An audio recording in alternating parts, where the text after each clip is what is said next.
Oftentimes I think that there's this perception that the people that are delivering the information should have all the answers. And I'm the first one to say, when somebody has a question that I don't have the answer to, that's a great question. And I've either never even thought about it that way, or I'm unaware of any research that could answer that question. And now I know the next paper that I need to look up for my next lecture as well, too. There's this humbleness to being up there and being honored to deliver this information.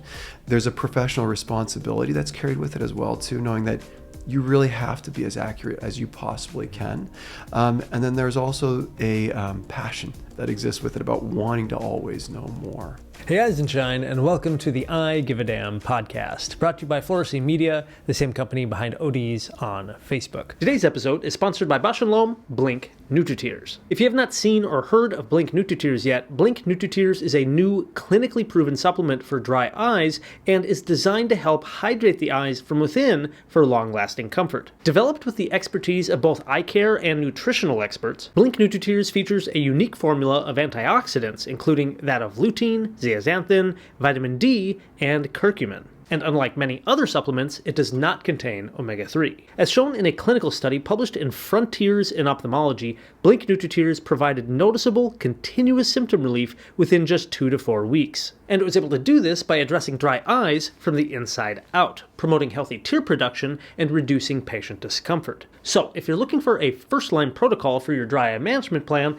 then Blink NutriTears could be what you've been searching for. Now available in the eye care aisle at national retailers and online. Now, let's get back to the episode. Today our guest is the one and only Dr. Mile Brujic. Dr. Brujic is not only a practicing OD, but he is an international speaker with over 2,000 plus lectures given. And with such an impressive CV, we had to have him on so he can tell us his journey and how he climbed the ladder to becoming such a legendary speaker. So, if you've ever wondered what life would be like giving CE lectures or working more closely with industry, this will be an episode to lean into. Without further ado, hit those like and subscribe buttons, and here we go with Dr. Mile Brujic. Welcome to the podcast. Yeah, thank you for having me. This is all an honor for me, honestly. So I've wanted to hold this back a little bit, but I'm like fanboying a little bit. Well, thank you. I don't know if you realize this, but have you ever had that kind of reflection with all that you've done in our profession? Because for individuals who have clicked on this video or are listening to this, I'd be amazed how many people haven't heard you speak or seen your face somewhere at a convention or as a student. That's how I first met you. You came to my school and you spoke on something. I think it was about practice, like practice management or something, or contact lenses. And I knew right away, I'm like, God, this guy speaks well. He knows what he's talking about. He is part with his practice. Like, you're too kind. Well, you're too kind. Again, you've been consistent, and so that's something that I've always was like, wow, this guy. This is you've been like a mentor from a distance. If you say it, that's a very nice thing to say. And so this is again me fanboying a little bit, but I'm really honored that you're here and a guest today. Yeah, thank you for having me again.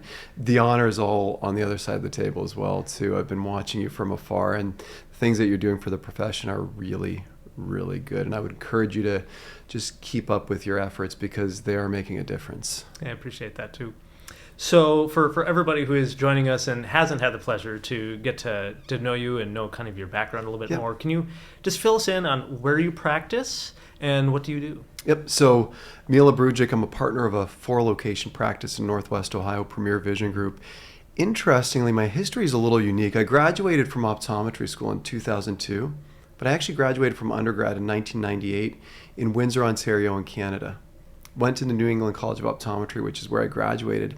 And we actually moved to Northwest Ohio because we wanted to be close to family, but we wanted to practice in the U.S. And what's unique about the whole story is over this 22-year career, I've actually been with the same group for that whole time. So the group that I started with was the group that I ended up partnering with and the group that I'm now currently partners with. So it seems to be a little bit more unique nowadays, the longer we get into the career, to meet people that have been in that same practice. And that's been my life over the last 22 years.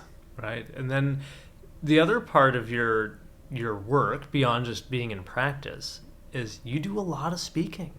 Yeah. So this is actually an interesting story. And I love kind of telling this because you never know where a path is going to take you. And I still remember I was in my first year after graduation.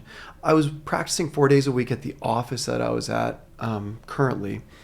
And I wanted to see patients a fifth day a week. So what I did was I went into optical shops in Toledo, and I just introduced myself to the opticians, asked if there was any opportunities to see patients a day a week or the day that I wasn't seeing patients.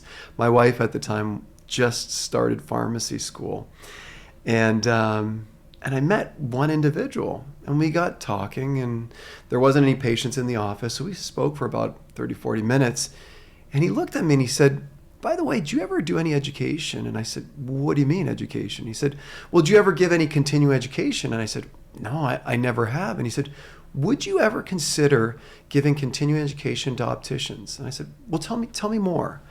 And he said, "Well, we need 2 hours of contact lens education for our local society." And I said, "Well, let me think about it." So I went home. I remember the discussion I had with Sonia, and we talked about it. And I said, "Sonia, I think I'm going to commit to this, but I need to buy a laptop so that I have something to present off of." So I committed to the individual. And at that time, he asked me, he said, "What do you want to talk about?" And I thought about it. And this one decision set the precedent for a course. My topic was dry eye and contact lenses back in 2003. So I graduated 2002, was asked to do this in September 2002. 2003, that's the course that I gave. Little did I know that I'd spend most of my career kind of specializing in this area. So I remember the whole deal, practiced over and over again. Had to make sure that it was 1 hour and 40 minutes exactly. And we went through the slides over and over again. And it was amazing. I knew that I had the clinical understanding. You even go back through some books and you go back through some basic science and realize, wow, I'm really glad I went back through this, because as a doctor, you always want to be as well educated as you possibly can be when you're even educating your patients. And it almost made me a little bit sharper clinically just going through this process.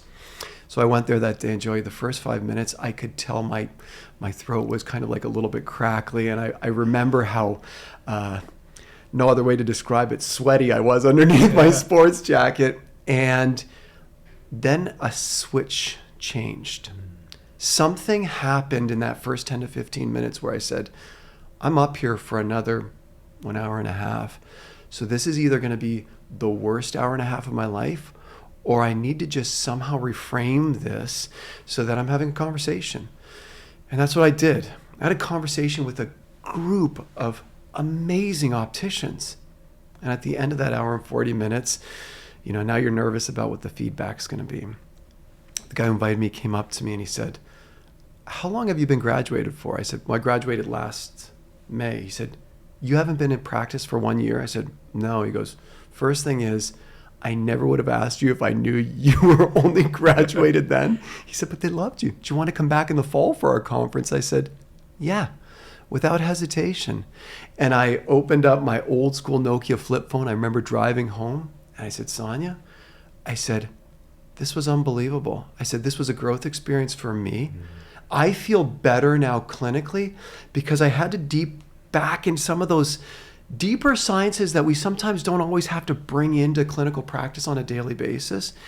And it made me, again, feel sharper and crisper and cleaner as a clinician. And I love the interaction with colleagues." I said, "Sonia, I want to do this more." But I said, I know that right now I don't have the clinical experience to discuss and have conversations with my colleagues. I said, I know I need more clinical experience to really build that level of credibility. So what I'm going to do is I'm going to do this as much as I can to opticians, para-optometrics, ophthalmic technicians. Whoever wants to hear me speak, I'm going to get out there and speak because I need to really learn my own cadence. I need to understand myself in front of an audience so that when I get up there in front of my optometric colleagues, there's somebody there that they know has the clinical experience to back up what they're communicating about, but they're also comfortable and confident getting the information from the individual that's delivering it. That's exactly what I did, Joey. I literally called every conference, and everybody that had a para-optometric track, I literally said, Brujic, I'm an optometrist. I do continuing education for para-optometrics and opticians. Just wondering if you had any opportunities. And a lot said no, but some said yes. And the ones that said yes, they said, well, how many classes do you have? At the time I had one course. And I said, well, how many do you need? Well, we need about 4 or 5. I go, oh, great. I have those ready. I'll send those to you. And what I sent to them was a title and a description. And if they got accepted, I knew I'd have to build those courses. And they were all topics that I was passionate about. And that just continued, Joey, and continued. And soon enough, I got that comfort level where I said, I think I want to do this with colleagues, with people that I graduated optometry school with. And the rest was really history. And I started doing that more. I started interfacing with industry, the companies that create the technologies that we utilize in our practices on a daily basis more.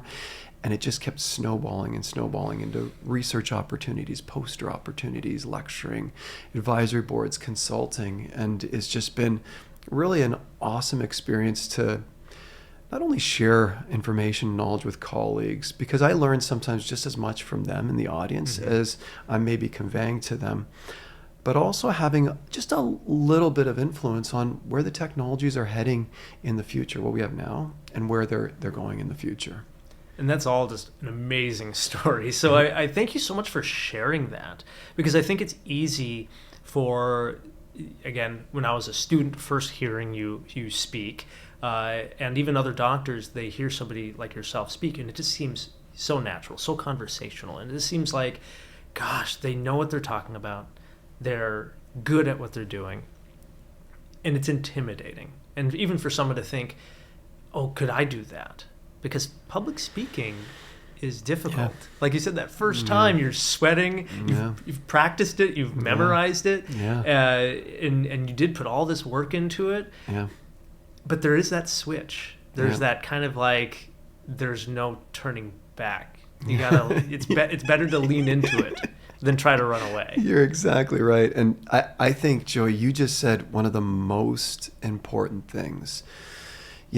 When we're up there communicating anything, we have to be as comfortable as possibly can with the information that we're conveying. So part of the reason why I did what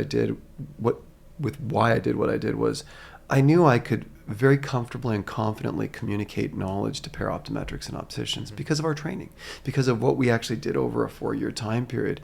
So I really leaned into that because I wanted to truly be an expert in the information that I was sharing with colleagues. But I knew there was an awkwardness to my presentation style, and I realized that this is an opportunity for me to just hone in on where the strengths are, where the weaknesses are. And I was really open to feedback. I asked people after, I said, if you could, you saw me speak, if there was one thing that you just loved that I did, what was that? And then I also asked a tougher question. If there was one thing that you saw of me that you felt like, the only thing that he could have done better, or this is the places where you could have done better or missed the mark, were this. And those are hard things to hear, but that's where the growth occurs, because you hear things that you don't want to hear. You hear things that you don't think exist about how you're communicating things. But that's where the real growth phase occurs. And I'm glad I had the foresight to ask those tough questions early on. It's hard.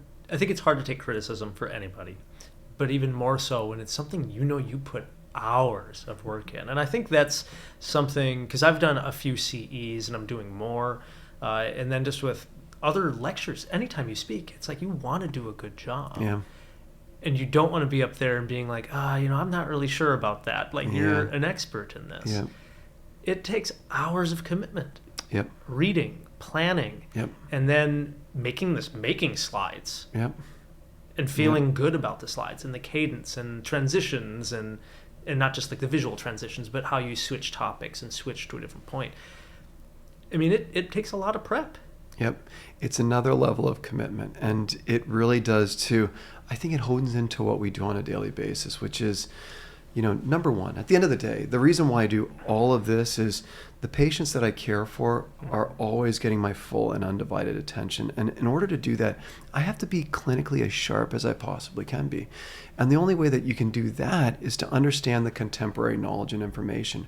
I never want there to be something new that could help a patient that I haven't introduced to them if I see that they have a problem that could be helped from that. So you have this inherent curiosity that exists, and you're constantly asking questions. That helps you get to the level where you feel like, all right, I've taken this topic and I really know this. I might not know it better than everybody, but I just know a lot about this, and I think I can convey and share this. Saying that, it's important to be humble enough to understand when there is something that you don't fully understand, and communicate that to the audience that you're conveying the information to. Oftentimes I think that there's this perception that the people that are delivering the information should have all the answers. And I'm the first one to say, when somebody has a question that I don't have the answer to, that's a great question. And I've either never even thought about it that way, or I'm unaware of any research that could answer that question. And then I'll actually ask the audience, is anybody aware of research that could potentially support the question? And some people will sometimes say, yeah, I just read something that was this. And now everybody's better because of it. And now I know the next paper that I need to look up for my next lecture as well, too. So there's this humbleness to being up there and being honored to deliver this information. There's a professional responsibility that's carried with it as well, too, knowing that you really have to be as accurate as you possibly can. And then there's also a passion that exists with it about wanting to always know more. And I love the questions of asking and opening it up to the audience, because it also feel like it builds and communicates that we are a team. We are a group of optometrists, or whoever you're talking to. We're all striving for the same thing. Mm-hmm. And it again kind of reconnects that the whole room is there to learn. You may be 2-3 steps ahead, but you're really all there to kind of push forward to the same mission by improving your knowledge. 100%. And, when we talked earlier about getting that feedback, I'll share with you that I've literally changed everything that I do. I do everything at this point, Joy, with almost the expectation that I'll get feedback. And do you know why I do that? Because I used to get offended by feedback when I didn't ask for it, if somebody was just giving it to me. If you go into every situation realizing that you're expecting feedback, you're never disappointed for getting that feedback, and you always build and learn from yourself as well, too.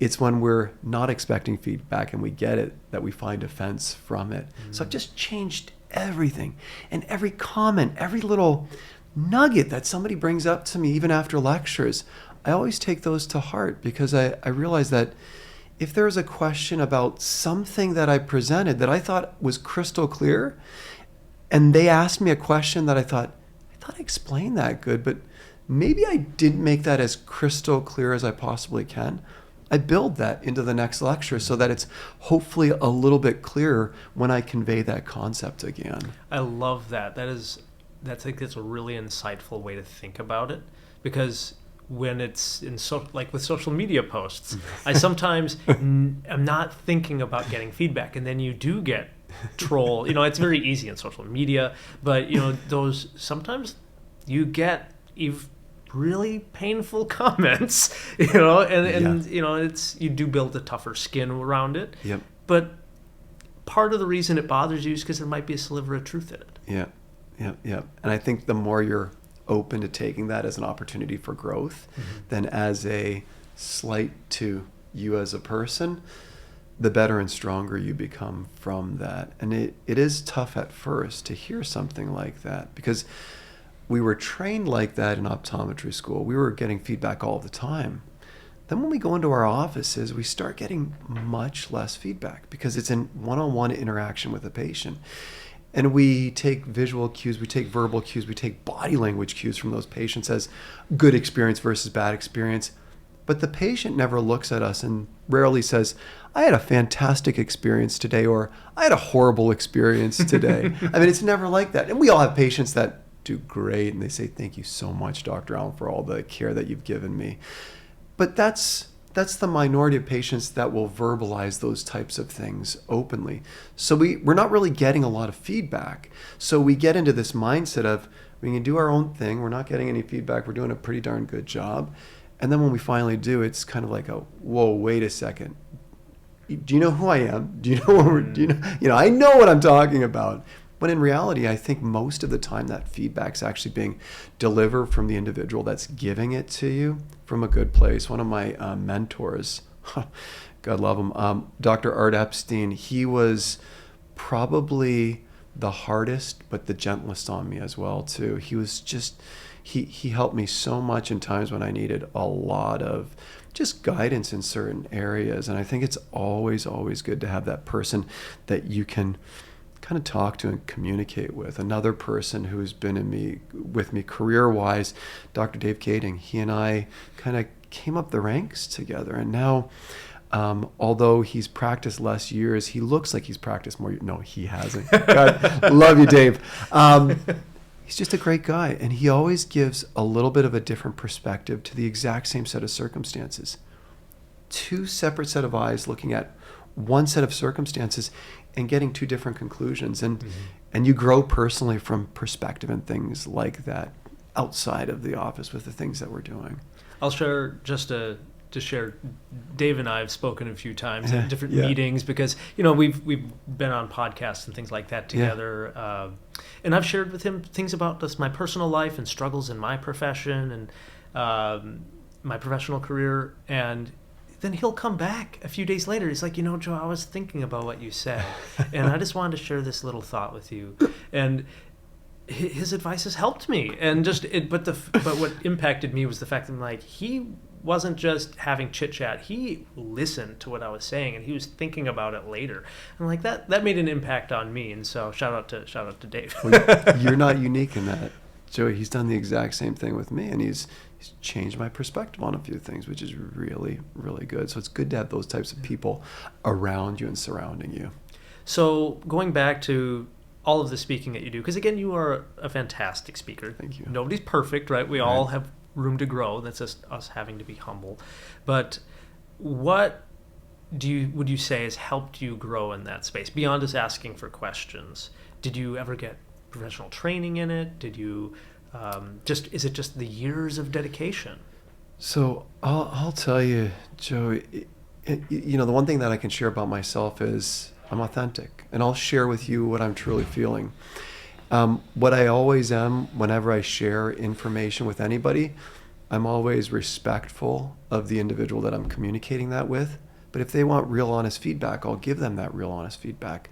But I always ask what they're actually wanting and looking for. And that question doesn't actually change when I'm up on the podium. So when I'm lecturing and they're asking me to speak on 2 hours on one of my most popular courses right now is 12 new innovations in optometry that you need to be aware of.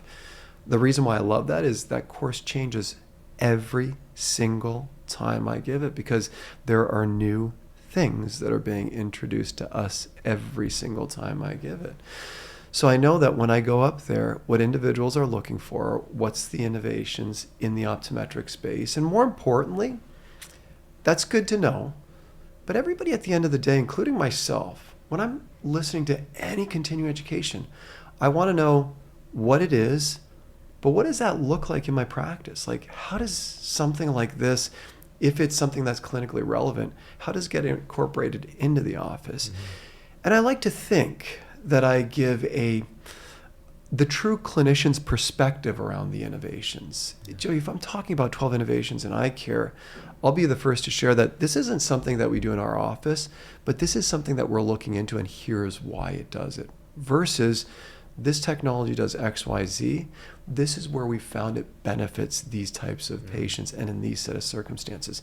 Because I'm looking for the exact same thing from lecturers or educators when I'm sitting in that audience as well. So I always try and be mutually respectful to the individual that I'm communicating with. I always try and be as authentic as possible. And that means really kind of going full force into the areas of optometry that you're passionate about, and really continuing to stay curious about it. Because the other thing too, and this is the thing that sometimes people don't want to hear, but if somebody's interested in speaking or lecturing more, you have to do 3 to 4 times more of the work to understand the information, to be able to convey it to colleagues.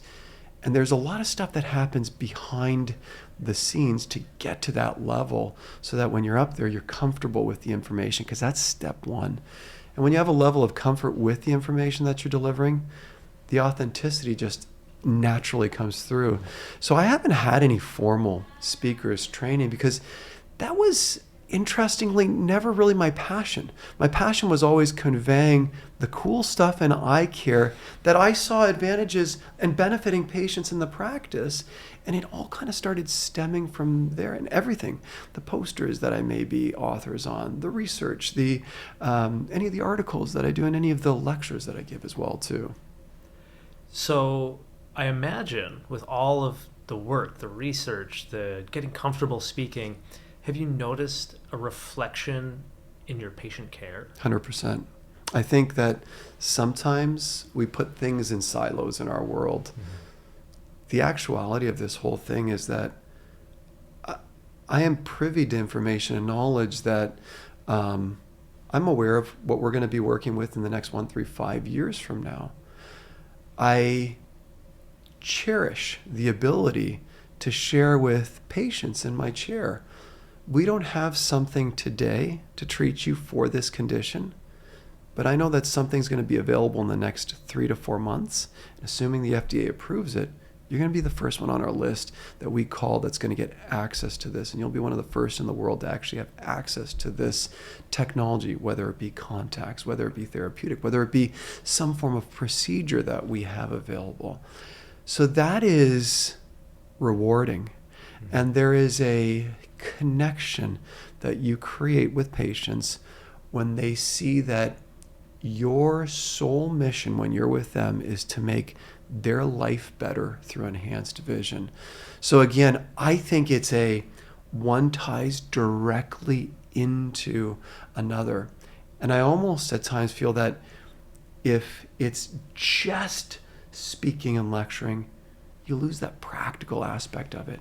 So it's so critically important that both of them come together, because now you have direct experience with the technologies that you're communicating with.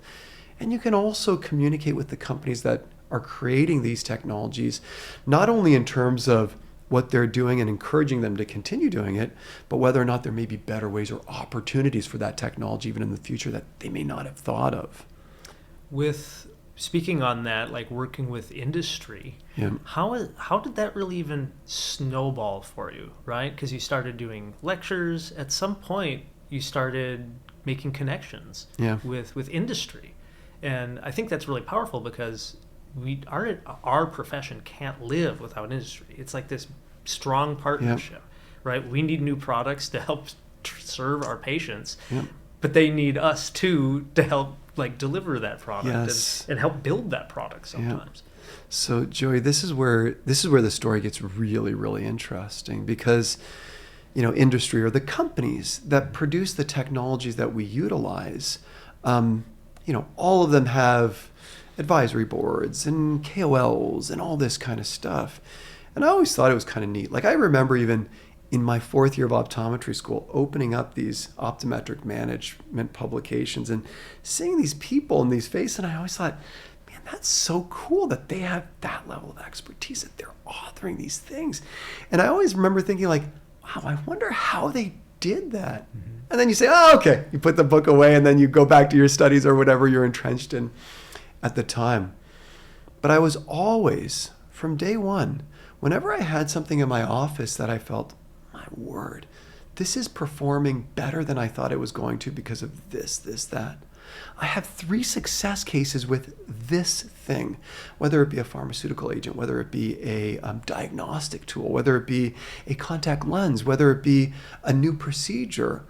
I always communicated that back directly to the companies that produce them.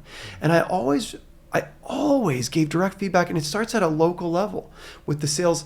Sometimes people call them sales representatives, but they're sales consultants. Nobody knows a technology better than the person that's coming to our offices, educating us and communicating to us about it, whatever that technology might be. So sometimes they got tired of me because I was just a curious clinician. So I'd ask them 1,000 questions, and I know that at times they left my office with, oh, great, now I got about 1,000 things to look up for this guy because he won't leave me alone about these questions. But there was this natural curiosity, but I always shared with them the unexpected, like, yeah, this is what you guys told me, but I had some really cool things that happened when I fit the lens on this patient, or when I tried this pharmaceutical agent on this patient, we had this success. And that resonated with them. And they said, you need to really talk to our district manager. And then when I talked to the district manager, it's just the next level up in their organization. They said, man, you really need to talk to somebody internally about this. And you just get an opportunity to start sharing thoughts, ideas, communicating things. Because what the companies that are producing the technologies for us, and I certainly don't want to speak for them, but if I was producing a technology in our space and I brought it to your office and you said, I hate it because of X, Y, Z. And I said, oh, well, the reason that it does this is because this, and I have explanations for all the reasons why you hate it. And you still said, yeah, I hate it. And you don't want to work with me. I said, okay, I don't want to work with Dr. Allen. But if I introduce a technology to you and you say, you know what, this is kind of cool. And I say, why do you think it's cool? And you say this, that. And you explore with me why you think this technology might benefit your patients. Mm-hmm. And you now not only give me why you like my technology, why you don't like it as well, because I want to, as much as we don't want to know our baby's ugly, you want to know that as well too. But then you have some proposed solutions for me. This is how I think you could even take your technology to the next level. As a company, if I have a technology, you know what I do? I put Dr. Allen at the top of my list and I say, man, let's talk more. Let's just discuss this more, because I know I need insights from somebody on the ground floor that's working with my technology to not only make what we have now work better, but what does generation 2 and generation 3 and generation 4 look like? You have that already. You have that inherent curiosity, and you have that passion for wanting to make people's lives better through better vision care. And it just starts to stem, and people at different companies move to different companies, and you just start building, unbeknownst to you, it just starts happening. You start building this network because you start meeting more people with more companies, and after a while you just realize, and you go to events and you're blessed to know all of these people around you with all these amazing companies, with all of these amazing technologies. So I'll be the first to admit that I am absolutely grateful. And whenever I show a disclosure slide during my CEs, it's usually a pass by people. I put that slide up there and I said, these are the companies that I've had the opportunity to work with over the last 2 years through either speaking, writing, acting in advisory capacity, or performing research. And I cherish the relationship that I have with these companies that are up here. And I want you all to know that, because it's important as we go through the rest of the conversation, the discussion. And I think that it's important for the audience to know what companies you do work with. But I also think it's important for them to know that I don't take that relationship for granted as well. So I'm curious, because you're sharing just amazing information, and I love this, and I hope other people who are listening in are getting value out of it. If you were to wind the clock back, knowing what you know now, to being that first year out of optometry school, right when you're starting this journey, what sort of advice would you give to yourself as this young doc who's just kind of dabbling, I'm going to try this speaking thing, where you thought your career was going to go? What sort of advice or words of wisdom would you want to give to yourself? Yep. So I'd give a few pieces of kind of knowledge just back to myself. And, there's always things that you do that you're like, this is awesome. And there's things that you do where you're like, got it, I needed to pay more attention to this. So I'll summarize all of those thoughts in kind of what I'm going to call like a verbal rant here. The first thing is, make sure whatever you're doing it for the right reasons. If there is a drive in you, a passion to want to know more about optometry, the eye care technologies that we deliver, and you feel that I would love to share this with colleagues, start it, but start cautiously and make sure you're stepping on a solid foundation. Make sure you're not biting off more than you can chew initially, because in this realm, depending on what you have at home in terms of family, there's other commitments that you'll have. In terms of the practice that you have, there's other commitments that you have. So I'll give you a perfect example, Joe. The first year in 2003, I gave 2 lectures. In 2004, I gave 4 lectures.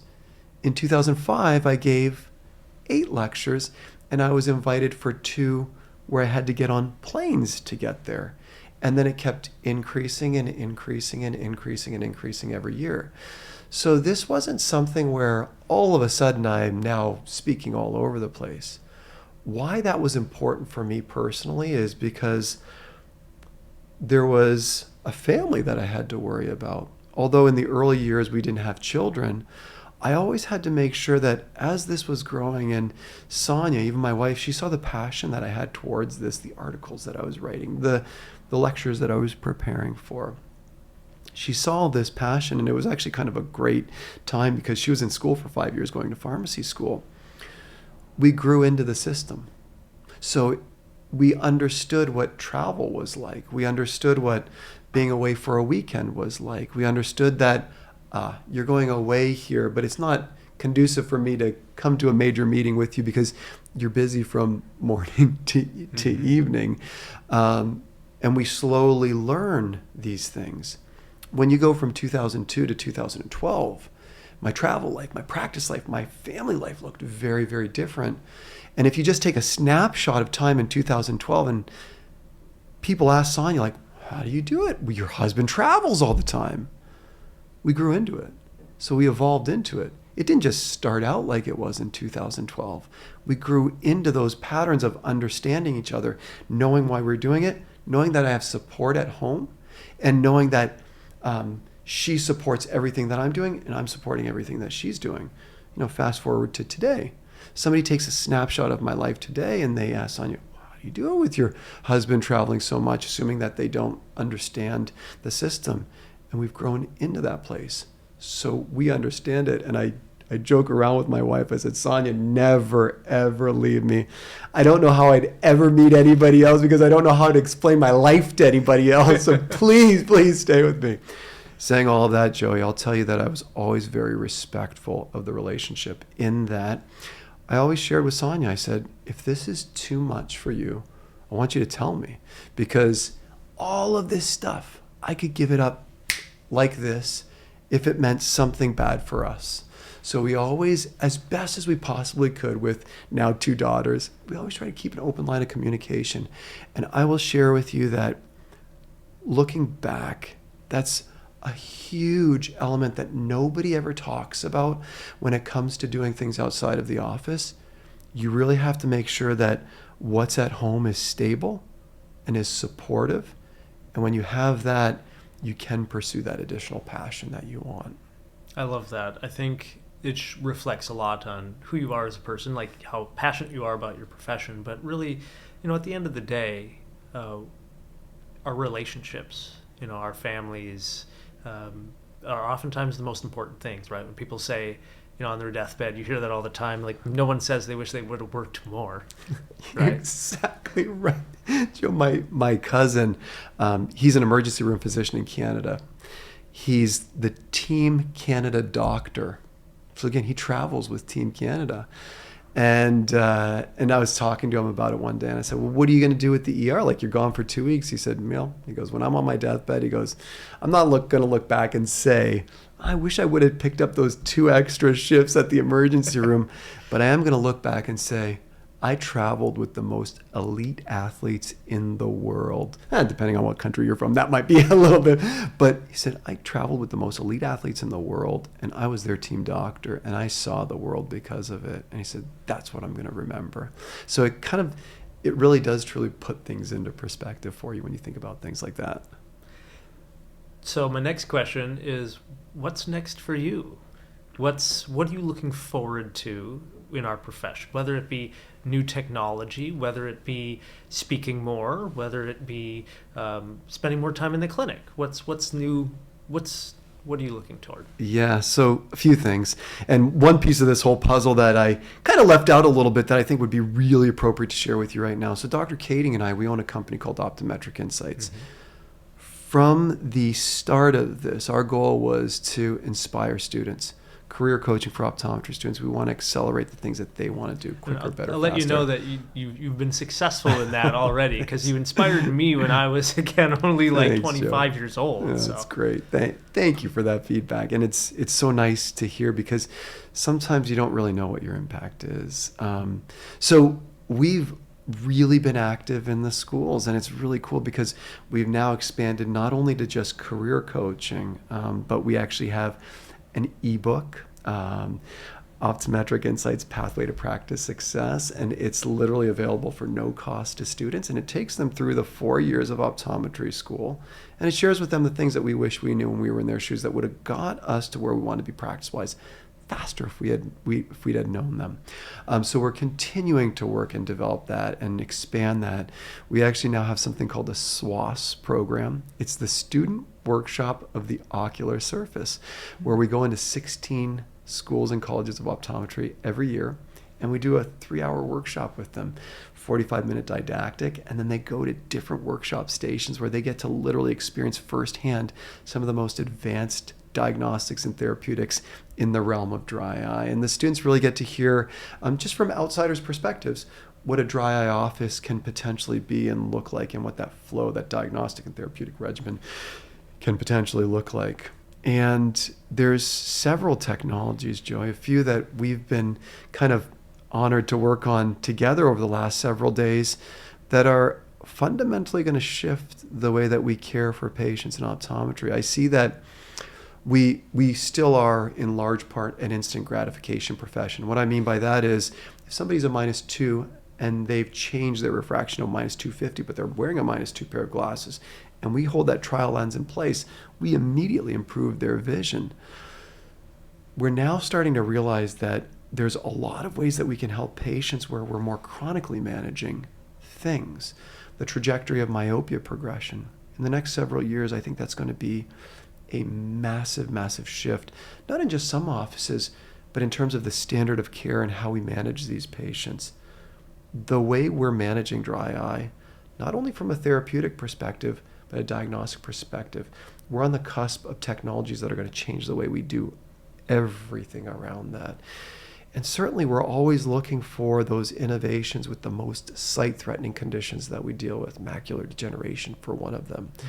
The first GA drug that's available, now we have 2. We're fortunate that we have something. We're going to get better. We're going to get better at treating these, what were once kind of literally a letter for destruction when it comes to vision. We're now going to have options to help these patients better. So there's a lot that I'm excited for in the optometric space globally. And there's a lot of things that we're doing as well too. And in the offices, really being first in practice to incorporate technologies is one of the things that we're always excited about. Being able to offer these things to patients in our practices is probably one of, personally, the most rewarding things out of all of the other stuff that I do. And I know that I have the opportunity to do that with what I'm doing outside of the office. And so with that, my final question I have for you is, we know you're extremely passionate about the profession, you're with speaking, with being a researcher, all these different things. If you were elected the Surgeon General of Optometry, okay, you were the head of optometry for the entire U.S., what would be your first thing that you would want to see changed about the profession or about access to care, public health?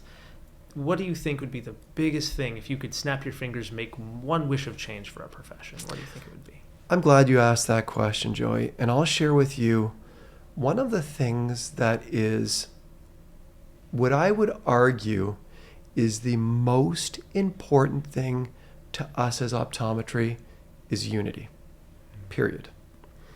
We need to present every single time we do, wherever we do, with one face, with one unified message. What that means is we need to be remarkably aware of organized optometry. And what I mean by that, and I want to be really specific here, we need to be members of the American Optometric Association, period. If I could wave a wand, I would hope that every single one of my colleagues would be dues paying members to the American Optometric Association and their state affiliates. Now, why did I word it as a dues paying member? Every single person that practices optometry in the United States benefits from the efforts that the American Optometric Association and their state associations put forth. But only part of us are paying for that privilege. There's a significant segment of people in our profession that are not members of organized optometry. And what that means is it puts more responsibility on those people that are paying members, and it puts more of a responsibility even in those individuals in volunteer places in those structures. It's remarkable to me, Joey, when I meet people from the AOA leadership, when I meet people from our state leadership, the amount of hours and time that they put into advancing the profession. So they pay their dues, they give their time to the profession. And some of us don't even feel like it's enough to contribute. So again, if there was one waving wand that I could do, it would be everybody to truly understand the importance of the American Optometric Association and their state affiliates, and make sure that every single one of us are true dues paying members. If that one thing happened, Joey, we would be 10 times as a profession more powerful than we are now, which we're powerful now. We'd be 10 times that if that was the case. And I think that's very all well said, but I also think I always have to go back, is this helpful for the patient? Mm-hmm. And I truly believe a unified optometric community would be able to deliver better care, better services, and carry that forward as a public health service, right? I would even piggyback onto what you are exactly right. But when you look at every single initiative that organized optometry, the AOA, your state associations do, every single decision they make is deep-seated in what's in the best interest of the patient. Not what's in the best interest of optometry, what's in the best interest of the patient. And ultimately, that always leads to what's in the best interest of optometry. And that's the flow of logic with the organization. So I do think there is so much truth to what you just said, and I think it's critically important. And for those that don't really understand, I understand there's sometimes places where I don't know if the AOA is right for me. It's the only organization that speaks for us legislatively. We're a legislative profession. So what that means is everything that we do can be enacted with legislation or can be taken away with legislation. With that said, there are real concerns there. So the more we're educated about it, the more I feel like people would, if somebody's a non-dues paying member and they truly understand everything that's happening behind the scenes, they say, well, yeah, I kind of have to be a member. I mean, this is the organization that really represents us face first in front of the legislators. So again, if there was that magic wand and I like how you worded that, the Surgeon General of Optometry, that would be my wish. Well, I think that's a fantastic way to end it. Thank you so much, Mile, for being on here. Again, huge honor for myself, and thank you so much for your time. And thank you, Joey. The honor is equally reciprocated across the table. Appreciate you. So that was our episode for today. Thank you so much for listening in. Hey, I put a lot of effort into these episodes, and I really want to continue bringing the most value to you and our listeners. So if you haven't done so already, please, if you're watching on YouTube, leave us a comment, or if you're listening in on your favorite podcasting station, leave us a review over there. That'll really help us out. Thank you so much again for listening in, and keep an eye on it, and we'll see you in that next episode.